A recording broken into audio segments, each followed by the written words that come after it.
Hammaga salom. Ushbu videoda men sizga albatta mobil telefonimizdan foydalanib, forex bozorida savdo qilishni qanday boshlash bo'yicha bosqichma-bosqich ko'rsatmalar beraman. Shuning uchun bu yangi boshlanuvchilar uchun eng ma'lumotli video bo'ladi. Va menimcha, hatto boshqa brokerlarda savdo qiladiganlar ham ushbu videoda foydali narsa topishlari mumkin. Avvalo, biz brokerda ro'yxatdan o'tishimiz kerak. Agar sizda broker bo'lmasa, men sizga ushbu brokerlarni tavsiya qilaman. Ularning barchasi ushbu video ostidagi tavsifda bo'ladi. Va endi men buni FPRO deb nomlangan brokerda qanday qilishni ko'rsataman. Bu juda ajoyib xalqaro broker. Men u yerda anchadan beri ishlayapman. Va keling, hamma narsani bosqichma-bosqich bajaraylik. Men havolani bosaman va u meni Broker FPRO veb-saytiga olib boradi. Shunga o'xshash yo'llar darhol yuqori qismida ochiladi. Biz ilovani o'zi brokerdan o'rnatishimiz mumkin. Men buni endi qilmayman, shuning uchun uni yopaman. Va ro'yxatdan o'tishni davom ettirish uchun men yuqoridan ro'yxatdan o'tishni tanlashim kerak. Keyin yashash mamlakatingizni tanlashingiz kerak bo'lgan yangi oyna ochiladi. Men Rossiyani tanlayman. Keyin men hozirgi elektron pochtamni taqdim etaman. Keyin biz parol bilan chiqamiz. Bularning barchasidan so'ng FPRO bilan ro'yxatdan o'tishni tanlang. Broker bizdan shaxsiy ma'lumotlarimizni kiritishimizni so'raydi. Yuqorida biz ismni yozamiz, barchasini ingliz tilida yozamiz. Va keyin to'liq ro'yxatdan o'tishni bosing. Shunday qilib, biz birinchi bosqichni yakunladik. FPRO brokerda ro'yxatdan o'tdik. Ofisning o'zi shunday ko'rinadi. Bizda allaqachon avtomatik ravishda savdo hisobini ochadigan broker mavjud. Lekin endi biz buni siz bilan ochamiz. Sizning yangi savdo hisobingiz yanada qulay shartlar bilan. Shuning uchun men bu yerda hisob ochishni tanlayman. Shunday qilib, broker birinchi variantni taqdim etadi. Bu FPRO standart hisobi. Tafsilotlarni ko'rsatish uchun bu yerni tanlashimiz mumkin. Va shunga ko'ra, ular bizga spreadlar, komissiyalar va umuman leveragini tanlash imkoniyatini ko'rsatadi. Keyingi o'rinda FPRO hisobi RAV mavjud. Bu yerda minimal depozit $50 tashkil etadi. Lekin shuni yodda tutingki, ushbu birinchi savdo hisobida minimal depozit $1 tashkil qiladi. Bu siz savdoni atiga $1 bilan boshlashingiz mumkin degan ma'noni anglatadi. Xo'sh, RAV, keling, tafsilotlarni ko'rib chiqaylik. Suzuvchi spread allaqachon noldan boshlab, ya'ni spreadlar bu yerda albatta kichikroq bo'ladi. Ammo tranzaksiyaning bir yo'nalishi bo'yicha har bir lot uchun $3.5 miqdorida komissiya mavjud. Va leveragi tanlash cheksizdir. Keyingisini bosing, o'ng tomonga o'ting va VIP traderlar uchun VIP ham mavjud. FPRO Elite deb nomlangan hisob minimal depozit $10,000. Agar tafsilotlarga qarasak, biz ham tarqalishni ko'ramiz. Noldan boshlab suzuvchi har bir savdo uchun lot uchun $3.50 va chegirmalar ham mavjud. Endi men FPRO RAV hisobini ochmoqchiman. Shuning uchun men RAV bilan davom etishni tanladim. Bu yerda biz hisob valyutasini tanlaymiz. AQSh dollari qoladi. Kaldrani tanlash. Prinsipial jihatdan siz istalgan leveragini tanlashingiz mumkin, lekin men odatda 1 dan 2000 gacha savdo qilaman. Keyin biz pastga tushamiz. Bizda to'siq bor. Bitta tranzaksiyadan tashqari bir nechta yangi tranzaksiyalarni ochish mumkin. Ular bir-birining ustiga chiqmaydi va yangidek ishlaydi. Va katakchani belgilang. Men foydalanmoqchiman. Bunday narsa bor. Keling, savdo hisobi uchun parol yaratamiz. Keyin hisob ochishni tanlaymiz. Shunday qilib, biz qo'shimcha FPRO RAV plus savdo hisobini yaratdik. Shuning uchun endi tranzaksiyalarni ochishni boshlashimiz uchun bu hisobni to'ldirishimiz kerak. Keling, kabinet bo'ylab ham tezda ko'z yugurtirib chiqamiz. Bu yerda nimalar muhim, nimaga e'tibor berish kerakligini ko'rsataman. Agar biz saytga kirgan bo'lsak, yuqorida chap tomonda mana shunday menu bor. U ochiladi va depozit bo'limi mavjud. Agar biz depozitni tanlasak, bizga hisobimizni to'ldirish variantlari taqdim etiladi. Mahalliy kartalar, Rossiya banki, kredit debet kartalari, AQSh dollari, ya'ni kriptovalyutalar mavjud. Xo'sh, keyin siz hisobingizni turli xil tangalar va kriptovalyutalar bilan to'ldirishingiz mumkin. Mahalliy xaritalarni tanlasak, qanday ko'rinishini sizga ko'rsatib beray. Davom etish tugmasini bosamiz. Bu yerda bizga minimal depozit miqdori 20,000 rubl taklif etiladi. Shuning uchun siz tushunasiz. Masalan, agar biz kartalar yordamida kichikroq hisobni to'ldirishni xohlasak, men yana depozit tugmasini bosaman. Men ikkinchi yo'lni Rossiya bank kartalarini tanlayman. Men davom etishni tanlayman. Va bu yerda minimal to'ldirish 7000 rublni tashkil qiladi. Va bizning hisobni to'ldirish tugmasi faollashtirildi. Biz to'ldirishni tanlaymiz. Shundan so'ng biz bu yerda taqdim etilgan istalgan bankdan istalgan to'ldirish usulini tanlashimiz mumkin. Bular bank, Sberbank. Keling, Sberbankni tajriba sifatida olaylik. Biz Sberbankni tanlaymiz. Biz o'tkazmani amalga oshirishimiz kerak bo'lgan tafsilotlarni yaratmoqdamiz. Ya'ni bu yerda qandaydir tizim mavjud. Itvob almashinuvi. Shunday qilib, biz tafsilotlardan foydalanib, pul o'tkazmasini amalga oshirishimiz kerak bo'lgan menyuni yukladik. Qabul qiluvchining ismi, karta raqami ko'rsatilgan. Veb-saytda sog'liq yaratmasdan mablag' o'tkazish qo'llab-quvvatlanmagani uchun ko'rsatmalarni o'qib chiqish muhimdir. Faqat bir orqali o'tkazma. Rossiya. Agar siz boshqa bank orqali to'lovni amalga oshirsangiz, mablag'laringizni yo'qotasiz. Ya'ni agar siz bir bank orqali pul o'tkazmasini tanlagan bo'lsangiz, unda siz ushbu shartlardan foydalanishingiz va bir bank orqali pul o'tkazmasini amalga oshirishingiz kerak. Ushbu tafsilotlarga ko'ra ushbu ma'lumotlardan foydalangan holda o'tkazganingizdan so'ng siz tugmasini bosasiz. To'lovni amalga oshirdim tugmasini bosing va qisqa vaqt ichida pul o'tkazmasi Pro brokeridagi hamyoningizga o'tkaziladi. Ular rublda emas, balki dollarda o'tkaziladi. Ya'ni valyuta kursi dollarga aylantiriladi. Demak, siz 7000 rubl yubordingiz. Bizning kursimizga ko'ra bu qancha bo'ladi? Hozirgi kurs bo'yicha bu taxminan $90 tashkil qiladi. Keling, yana tarjimalarga qaytaylik. Shuningdek, siz kredit yoki debet karta yordamida hisobingizni to'ldirishingiz mumkin. Keling, tanlaymiz va nima ekanligini ko'rib chiqamiz. Davom etish tugmasini bosing. To'ldirish miqdori allaqachon dollarlarda ko'rsatilgan. Bir martalik to'lov $100 dan $25,000 gacha. Qaytib ketaylik. Va kriptovalyuta yordamida depozitni to'ldirish imkoniyati mavjud. Men ustini tanlayman. Men davom etishni tanlayman. Keyin pul o'tkazmoqchi bo'lgan kriptovalyuta tarmog'ini tanlang. Biz TIFT20 tarmog'ini tanlaymiz. Quyida bizda siz yuborishingiz kerak bo'lgan yaratilgan hamyon manzili. Shuning uchun biz uni nusxalaymiz va bir joyga otamiz. Men Bybit almashinuvidan foydalanaman. Siz mutlaqo har qanday almashinuvga ega bo'lishingiz mumkin. Men aktivlar bo'limining pastki qismiga otaman. Mablag'larni yechib olishni tanlayman. Kriptovalyutani yechib olish. Keyin ustini tanlang, on-chainni tanlang, hamyon manzilini kiriting. Aynan shu yerda eng yuqori qatorda. Bu biz tanlagan tarmog'imiz, TIFT20 va miqdori. Va xulosa tugmasini bosing. Keyin yana tekshiramiz. Hamyon manzili. Tarmoqni chalkashtirib yubormaslik muhimdir. Hamma narsani tekshirgandan so'ng tasdiqlashni tanlang. Tasdiqlash tugmasini bosing. Buni qaytarib olish so'rovi yuborildi. Endi biz shunchaki 5 daqiqagacha kutishimiz kerak va pulimiz Pro broker hisobiga o'tkaziladi. Keyingi qadam Proga depozit qo'yganimizdan so'ng hisobni to'liq tekshirish. Buning uchun yuqori qismga oting. Ikkita gorizontal chiziq, menu ochiladi. Pastga tushing va tanlang. Sozlamalar va profil. Keyin hujjatlarni yuklang. Biz uchun yangi oyna yuklanadi. Regulyator savdoni boshlash uchun ikkita oddiy qadamni taklif qiladi. Pasport yoki guvohnoma suratini yuklang. Ikkinchidan, selfie oling. Pastki qismida brauzerda davom etishini tanlang. Bu ma'lumotlar Proda maxfiy. Havola shubhali bo'lsa, sahifani yopib xabar bering. Davom etishni bosing. Xo'sh, birinchisini tanlaylik. AQShdan tashqari barcha mamlakatlar. Xo'sh, keling, mamlakatni tanlaylik. Agar sizda haydovchilik guvohnomasi bo'lsa, haydovchilik guvohnomangizni yuklashingiz mumkin. Men pasportdan foydalanaman. Men qizga ro'yxatdan o'tayotganim uchun u selfie olish kerak. Keyin broker sizga ma'lumotlaringizni tasdiqlash uchun qo'shimcha hujjat turini tanlashni taklif qiladi. Bank kartasi nusxasi, bank ko'chirmasi, ichki FPRO shakli, kit so'rovi, moliya departamenti so'rovi.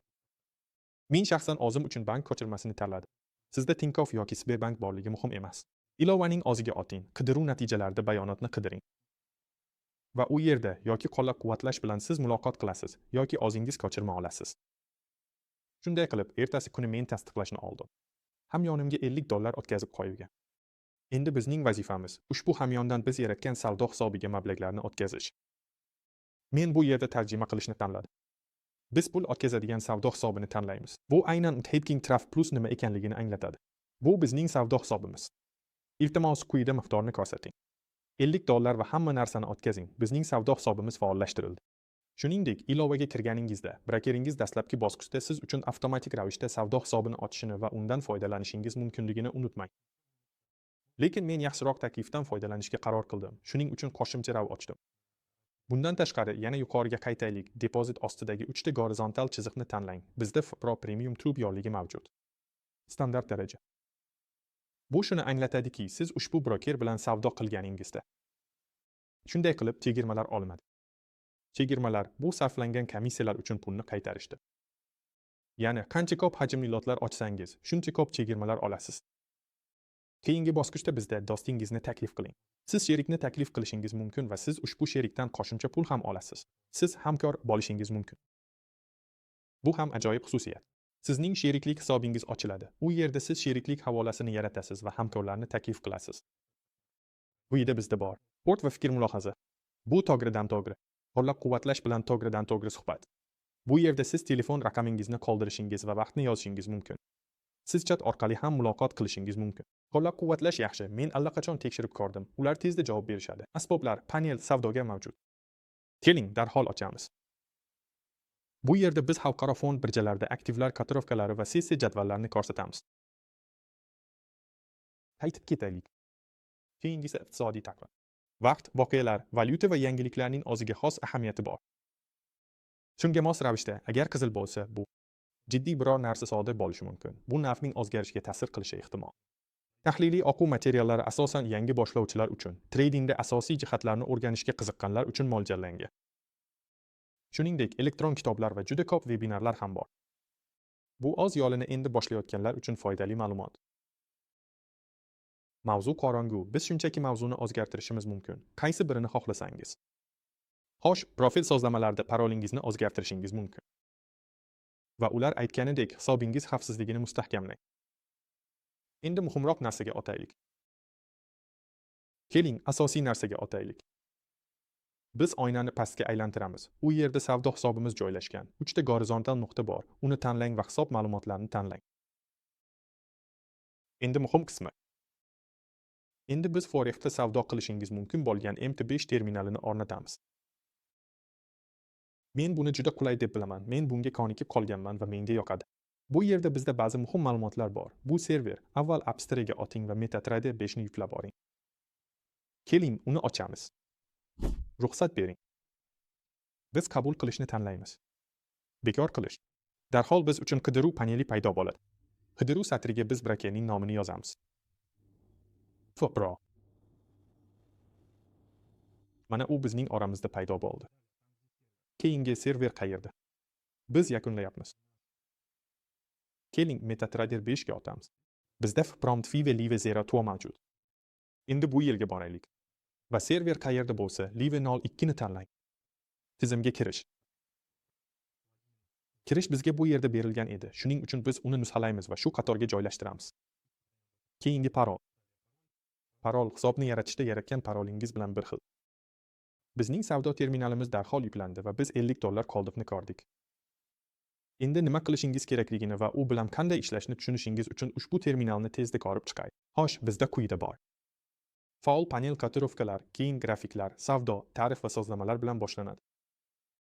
Iqtiboslar menyusida bizda. Ushbu brakerda savdo qilinishi mumkin bo'lgan valyuta juftliklari, indekslar, kriptovalyuta, barcha narsalar. Bu yerda ko'rib turganingiz, bilasizmi, asosiy konfiguratsiya. Lekin agar siz biror narsa qo'shmoqchi bo'lsangiz, shunchaki yuqoridagi qidiruv satriga o'tasiz va bu yerda ko'rib turganingizdek barcha mumkin bo'lgan variantlar ochiladi. Masalan, agar siz qidirishni xohlamasangiz, shunchaki bu yerga yozasiz. Masalan, Bitcoin. Shunday qilib, biz belgi qo'yamiz. Orqaga qayting, bekor qiling va pastga. Endi bizda Bitcoin bor. Biz uni tanlaymiz va suhbatni tanlaymiz. Avvalo, eng bir vaqt oraligi biz uchun avtomatik ravishda yuklanadi. Bu 1 daqiqalik vaqt oraligi. Ya'ni har bir sham 1 daqiqaga teng. Shunga ko'ra, vaqt oraligini o'zgartirish uchun biz yuqori chap burchakda kerakli vaqt oraligini tanlashimiz kerak. Masalan, 1 soat. Ular kunlik vaqt oraligini xohlashdi. Agar xohlasangiz, chapga burilib jadvalga qaradingiz. Plus belgisi assortiment va narxlarni ko'rib chiqishimiz uchundir. Aytaylik, biz bu yerga va yuqoridagi biron bir joyga bosdik va u shunday ko'rindiki, tanlangan zonangizda nechta nuqta bor. Borishingiz kerak bo'lgan joyga. Ushbu xochni mos ravishda necha ball va foizga siljitish uchun yana bir marta bosing. Biz xochni bekor qilamiz, keyin bizda ko'rsatkichlar yorligi mavjud. Siz bu yerda taqdim etilgan har qanday indikatorni ochib, qo'shishingiz mumkin. Pauline, biz qo'shimcha qilamiz. Tayyor. Mana bizda Spanger bor. Biz yana indikatorga qaytamiz. Biz Bondingerni ochirmoqchimiz. Biz bonni ochirishni tanlaymiz va hokazo. Lekin menimcha, siz bu yerda hamma narsani tushunasiz. O'ng tomonda biz chizmoqchi bo'lgan raqamlarni chizishimiz mumkin. Masalan, chizib tanlandi. Shunday qilib, shunga ko'ra biz uni qochirishimiz mumkin. Ular yana bir chiziq xohlashdi, uni chizishdi va tanladilar. Hammasi. Ushbu qatorni olib tashlamoqchi edim. Chapga suring, ochirib tashlang. Ya'ni mana bu yerda, agar uni ochsak, bu yerda nima borligini ko'rishimiz mumkin. Yuqori o'ng tomonda to'rt burchak bor. Mana biz tanladik. Va darhol sizning lotingiz hajmi mos kelishini tekshiring. Agar siz kichik lot hajmida savdo qilsangiz, unda bu yerning ortasiga 0,1 qo'yishingiz kerak. Aks holda uni tasodifan bitta lotda ochishingiz mumkin va siz hamma narsani yo'qotasiz. Shunday qilib, ular shunday qilishni xohlashdi. Ular kutilayotgan buyurtmani ochishdi. Agar siz hozir bitim ochmoqchi bo'lsangiz, tanlashingiz kerak. Yuqori chapda sotish, o'ngda esa sotib olish joylashgan. Tasavvur qiling, sotib olish buyurtmasini ochamiz. Tanlaymiz va shartlarni qabul qilamiz. Yana va bizda shartnoma ochildi. Shartnoma qayerda ekanligini darhol ko'ring. Keling, savdoga o'tamiz. Bu yerda biz faol tranzaksiyamizni ko'ramiz. Agar uni yopmoqchi bo'lsangiz, siz shunchaki chapga suring. Pozitsiyani yopish uchun chapga 3 ta nuqta suring. U yerdan yana sotib oling. Buni yozish va pozitsiyani o'zgartirish uchun bu yerga foyda yorligini qo'yishingiz mumkin. Ammo bu mumkin, chunki bizda 5 savdo terminali mavjud. Bu sizga grafikning o'ziga foyda yorligini qo'yish imkonini beradi. Bu yerda pastki qismida biz stop lossni tanlaymiz. Aytaylik, pastki chegara va foyda yorligidan tashqarida. Masalan, bu yerda bizda stop loss bor. Biz pastda va yuqorida lossni ko'ramiz. Yashil chiziq. Bu foyda olish. Kelishuv shu darajaga yetganda qancha olishimizni ko'ramiz. Sozlamalar mavjud. Bu yerda ajoyib xususiyat mavjud. Agar siz jadvallarni tanlasangiz, bu yerda hajmlarni o'rnatishingiz mumkin. Sizga kerak bo'lgan narsa shuki, buni o'zingiz hal qilasiz. Qiziqarli mavzu bor. Zorov liniyasi. Ya'ni biz uni darhol internetda ko'ramiz. Tarqalish. Mana ko'rib turganingizdek qizil chiziq paydo bo'ldi. Bu hozirda qanday tarqalish borligini ko'rsatadi. Spread bu komissiya. Agar spread yuqoriroq bo'lsa, unda bu qizil chiziq joriy narxdan ancha uzoqroq bo'ladi. Shunday qilib, agar siz savdo qilsangiz, agar siz biron bir tanga yoki yangi tanga yoki biron bir valyuta juftligi bilan savdo qilmoqchi bo'lsangiz, darhol spread qancha bo'lishini hisoblashingiz kerak. Agar u juda yuqori bo'lsa, unda albatta bitim ochmaslik yaxshiroq, kutish yaxshiroqdir. Va u yangiliklardan oldin, yangiliklar paytida yoki fond birjasi yopilishdan oldin yuqori bo'ladi. Bolalar, mana shunday bo'ldi. Hajmli video. Menimcha, bu yerda yangi boshlanuvchilar uchun juda ko'p foydali ma'lumotlar mavjud va hatto bozorda unchalik yangi bo'lmaganlar uchun ham olib ketish uchun foydali narsa bor. Shuning uchun albatta obuna bo'ling, like bosing, chunki bularning barchasini sizlar uchun qilyapmiz. Shu material bilan tanishish sizga osonroq bo'lishi uchun va keyingi videoda ko'rishamiz.